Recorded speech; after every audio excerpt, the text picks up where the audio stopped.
Halo guys,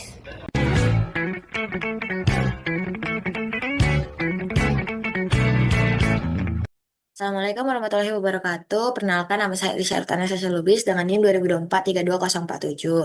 Di sini saya akan menjelaskan tugas praktikum saya. Nah, yang dimana website ini tuh yaitu website Data Inventaris Laboratorium Sistem Informasi. Nah, website ini itu menggunakan PHP, MySQL, HTML, CSS, Bootstrap, dan JavaScript. Nah, tujuan dari website ini itu untuk membantu pengelolaan data inventaris laboratorium, proses peminjaman barang oleh praktikan, serta persetujuan peminjaman oleh asisten laboratorium atau adminnya. Nah, website ini juga menerapkan konsep CRUD, koneksi database, dan multi-use atau role-based access. Database yang kita pakai itu yang pertama menggunakan MySQL dengan tiga tabel utama ada di barang, peminjaman, dan user.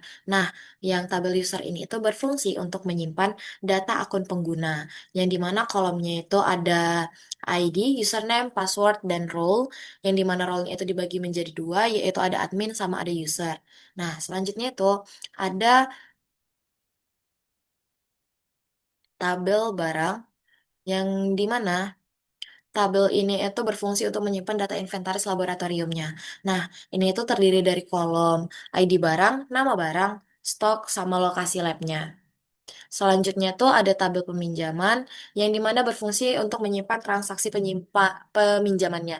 Yang dimana nanti ada beberapa kolom seperti peminjam, ID pinjam, ID user, ID barang, tanggal pinjam, dan status. Nah, status ini itu juga terdiri dari pending, approve, ditolak, dan dikembalikan. Oke, kita masuk ke codingannya yang dimana untuk web ini sendiri itu dibagi dari empat folder, yaitu ada folder admin, asset, config, sama user. Dan untuk codingan utamanya itu ada index, koneksi, login, sama logoutnya. Mungkin kita bisa masuk ke koneksinya terlebih dahulu, yang dimana koneksi ini itu atau file ini itu berfungsi untuk menghubungkan website dengan database MySQL-nya. Jadi nanti setelah MySQL-nya sudah selesai, kita unduh dan kita masukkan ke folder inventaris lab ini. Nah, selanjutnya itu ada kita masuk ke config, itu ada namanya file out.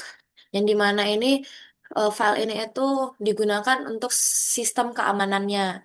Jadi ini juga dari sini tuh bisa membatasi hak akses berdasarkan role-nya, yaitu role admin ataupun role usernya.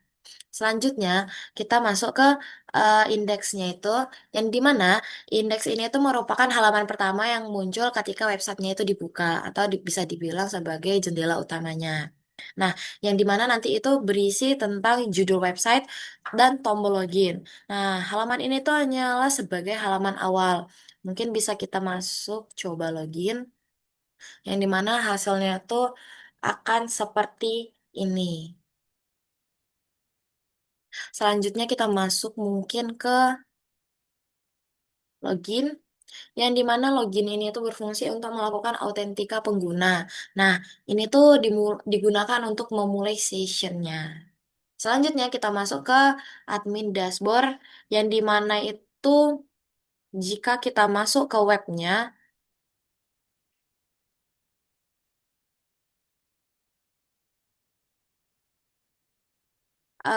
hasilnya akan seperti ini.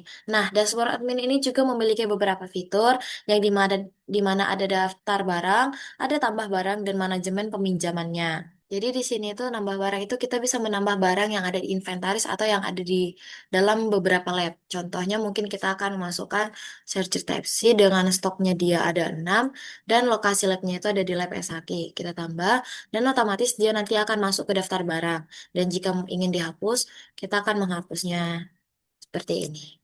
Nah, untuk manajemen peminjaman ini, mungkin sebelum masuk ke sini kita akan mencoba di bagian eh, user atau di bagian praktikannya, yang dimana kita login dulu. Nih, ini adalah daftar barang yang tadi sudah dimasukkan oleh adminnya. Jika kita ingin meminjam, contoh kita itu ingin meminjam mouse dan LCD proyektor Epson. Oke, setelah itu kita coba masuk lagi ke admin.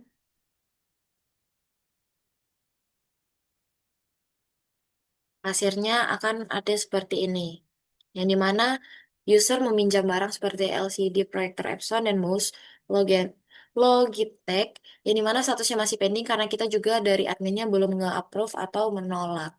Nah, contoh nih di sini, jika kita approve hasilnya akan seperti ini, dan jika tolak seperti dia akan tanda strip.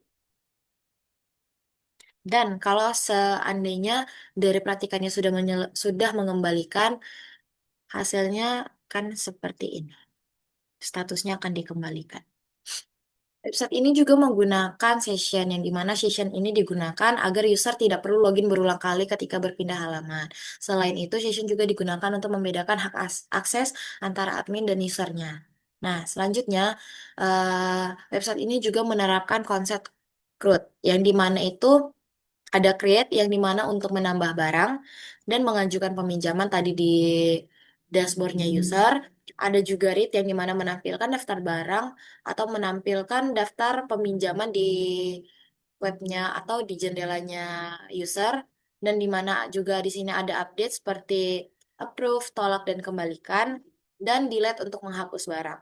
Jadi, website ini juga telah berhasil mengimplementasikan konsep growth, koneksi database MySQL, autentikasi login menggunakan session, serta multi-user berbasis role-based access. Nah, admin memiliki hak untuk mengelola inventaris dan memproses peminjaman, sedangkan praktikan atau user hanya dapat melihat data barang dan mengajukan peminjaman. Dengan demikian, sistem dapat membantu pengelolaan inventaris laboratorium secara lebih terstruktur, aman, dan efisien. Sekian dari penjelasan praktikum saya. Mohon maaf jika ada salah kata. Wassalamualaikum warahmatullahi wabarakatuh.